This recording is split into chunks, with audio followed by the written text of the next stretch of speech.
একটা গাড়ি, কন্টেনার গাড়ি সাদা কালারের, সেটার মধ্যে কিছু কন্ট্রাব্যান্ড থাকবে। অ্যাকর্ডিংলি গাড়িটা এখানে চুরাইবাড়ি নাকা পয়েন্টে আটক করা হয়েছিল। গাড়িতে আমরা যে সময় চেক করেছি তখন গাড়ির থেকে 72 কেজি গাঁজা পাওয়া গেছে। পিকুলিয়ার এই যে বক্সগুলি আছে বাঁশের, এগুলির ভিতর থেকে পাওয়া গেল।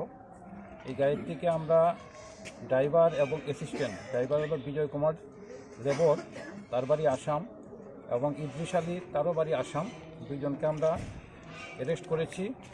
মালগুলিকে সিজ করা হয়েছে।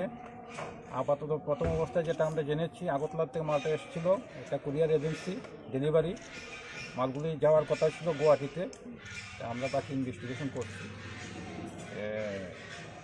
কালোবাজারের মূল্য হবে প্রায় 21 লক্ষ টাকার মতো। কত কেজি স্যার? গাড়ি নাম্বারটা হলো MH40BL7944, মহারাষ্ট্রের গাড়ি। ধৃতদের কি আজই আদালতে প্রেরণ করা হবে? কিছু ফর্মালিটি করছি, করে পাঠিয়ে দেবো।